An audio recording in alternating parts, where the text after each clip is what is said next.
چلیں شروع کرتے ہیں اب ہم لوگ۔ اعوذ باللہ من الشیطان الرجیم، بسم اللہ الرحمن الرحیم۔ رب اشرح لي صدری ویسر لي امری واحلل عقدۃ من لسانی یفقهوا قولی۔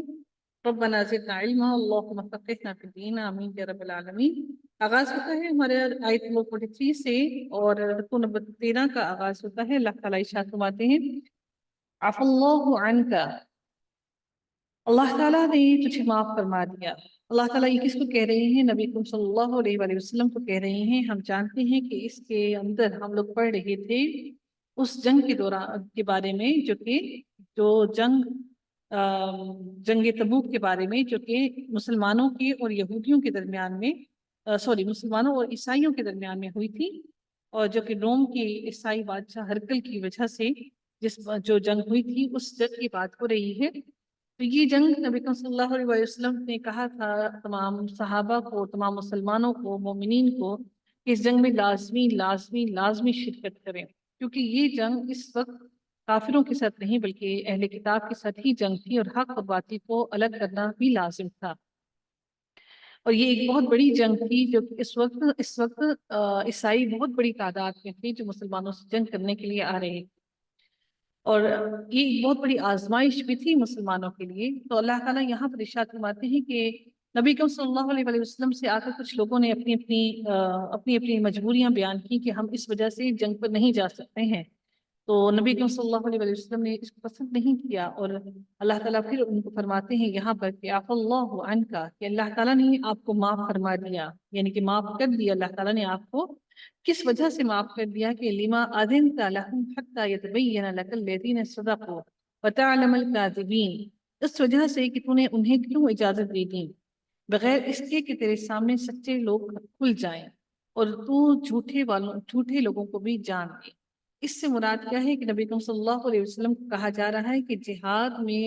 ان لوگوں کی عدم شرکت، یعنی کہ شرکت میں نہ کرنا کی اجازت مانگنے والوں کو آپ نے کیوں بغیر یہ تحقیق کیے کہ ان کے پاس کوئی معقول عذر ہے بھی یا نہیں، آپ نے ان کو کیوں اجازت دے دی کہ وہ جنگ میں آپ کے ساتھ نہ جائیں۔ لیکن یہ اس اللہ تعالیٰ اس تنبیہ کے پیچھے بھی اللہ تعالیٰ کا پیار موجود ہے۔ اللہ تعالیٰ نے کوئی غصے اور غضب سے نہیں کہا، بلکہ اللہ تعالیٰ نے کہا کہ اللہ نے تجھے معاف کر دیا، معاف فرما دیا۔ اس لیے اس کوتاہی پر معافی کی وضاحت پہلے ہی اللہ تعالیٰ نے کر دی۔ یاد رہے کہ یہ تنبیہ اس لیے کی گئی کہ اجازت دینے میں انہوں نے جلدی کی تھی، نبی صلی اللہ علیہ وسلم نے عجلت کی تھی، جلدی کی تھی، اور انہوں نے مکمل طور پر تحقیق نہیں کی تھی کہ یہ حقیقت میں جو عذر پیش کر رہے ہیں یہ درست ہے ان کا عذر یا نہیں ہے، ورنہ تحقیق کے بعد ضرورت مندوں کو اجازت دینے کی آپ صلی اللہ علیہ وسلم کو اجازت اللہ تعالیٰ نے دی تھی کہ وہ چاہیں تو اللہ نبی صلی اللہ علیہ وسلم ان کو اجازت دے سکتے ہیں کہ وہ جنگ پر نہ جائیں۔ جس کے لیے اللہ تعالیٰ نے سورۃ النور کے اندر ارشاد فرمایا کہ جب یہ لوگ تجھ سے اپنے بعض کاموں کی وجہ سے اجازت مانگے تو جس کو تو چاہے اجازت دے دے۔ جس کو چاہے کا مطلب یہ ہے کہ جس کے پاس کوئی معقول عذر ہو، کوئی معقول بات ہو کہ اس وجہ سے وہ جنگ میں شریک نہیں ہو سکتا، تو آپ اس کو اجازت دے سکتے ہیں کہ وہ جنگ میں ان کے ساتھ شریک نہ ہو۔ اگلی آیت میں اللہ رب العزت ارشاد فرماتے ہیں کہ یہ بنا جانے کہ وہ سچے ہیں یا جھوٹے ہیں تو تحقیق کرنا لازم ہے۔ اللہ تعالیٰ نے یہ نبی صلی اللہ علیہ وآلہ وسلم کو بھی تحقیق کرنے کا حکم کیا۔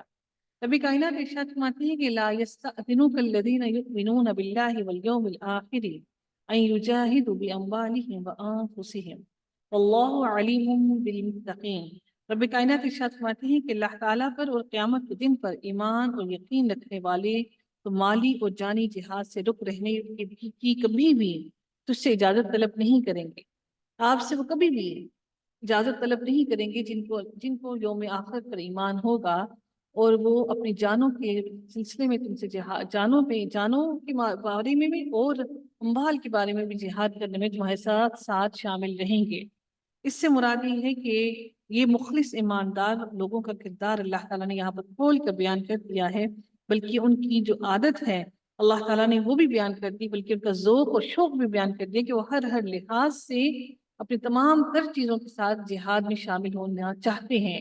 اللہ تعالیٰ فرماتے ہیں اللہ علیم بالمتقین، اور اللہ تعالیٰ جاننے والا ہے ان کو متقی لوگوں کو اللہ تعالیٰ بخوبی جانتا ہے کہ کون لوگ متقی ہیں۔ واللہ، اور اللہ تعالیٰ جاننے والا ہے بالمتقین، متقی لوگوں کو، تقوی اختیار کرنے والوں کو جاننے والا ہے۔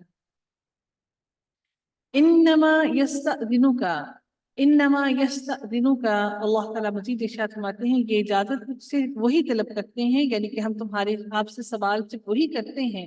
یعنی کہ ہم آپ کے ساتھ جنگ میں نہیں جائیں گے، صرف وہی لوگ آپ سے اجازت مانگتے ہیں، لا یؤمنون، یا تو پھر وہ ایمان نہیں لائے باللہ، اللہ تعالیٰ پر، والیوم الآخری، اور نہ ہی آخرت کے دن پر وہ ایمان لاتے ہیں، وارتابت قلوبہم، یا پھر ان کے دل شک میں مبتلا ہیں۔ کس شک میں مبتلا ہیں؟ کہیں ایسا نہ ہو کہ ان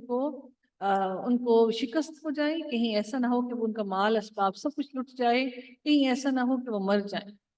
اور پھر ان کے پیچھے بیوی بچے کیسے رہیں گے؟ تو اگر جن لوگوں کے دلوں پر ایمان راسخ نہیں ہوا ہے، اور جو لوگ اللہ تعالیٰ سے نہیں ڈرتے ہیں، اور وہ لوگ ایسے ہیں جو آپ سے سوال کرتے ہیں کہ ہم نہیں جا سکتے ہیں اس کے لیے، جنگ کے لیے، تو اللہ تعالیٰ فرماتے ہیں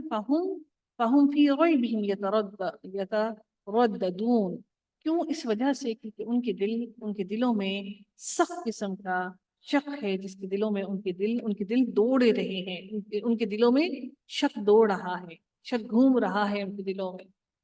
اس شک کی بنا پر یہ لوگ، ان کے دلوں میں ایسا شک اور ایسا ایمان کی کمی ہے کہ وہ جہاد سے بھاگتے ہیں، اور ان کے دل ہمیشہ سے شکوک و شبہات میں مبتلا ہیں۔ اب یاد رکھیے گا کہ اس میں جہاد میں شامل ہونے والے لوگوں کی 4 قسمیں ہیں۔ پہلی قسم وہ تھی جنہوں نے نبی کریم صلی اللہ علیہ وسلم سے کوئی سوال نہیں کیا اور وہ فوراً ہی جہاد میں شامل ہو گئے۔ دوسرے وہ لوگ تھے جو شروع میں تو انہوں نے تردد کیا، انہوں نے سوال بھی کیے، اور ان کے دل بھی ڈگمگا گئے، لیکن جلد ہی ان کی یہ تردد ختم ہو گئے اور وہ جہاد میں شریک ہو گئے۔ تیسرے وہ لوگ تھے جو ضعیف بھی تھے، بیمار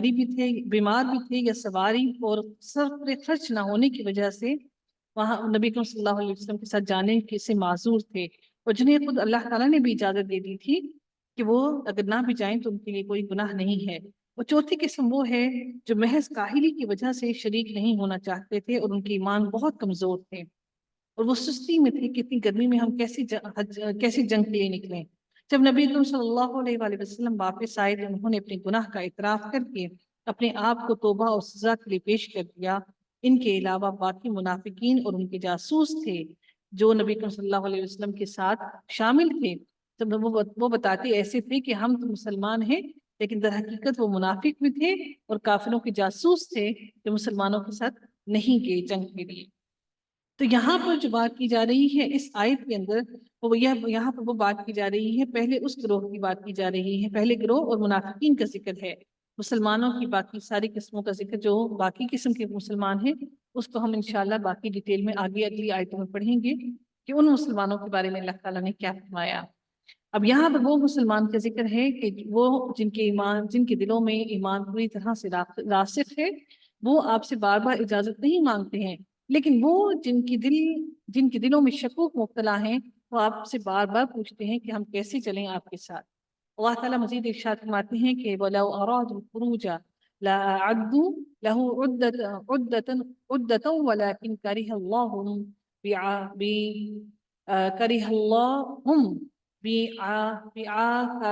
بِعَاثَهُمْ فَثَبَّتَهُمْ وَقِيلَ اقْعُدُوا مَعَ الْقَاعِدِينَ۔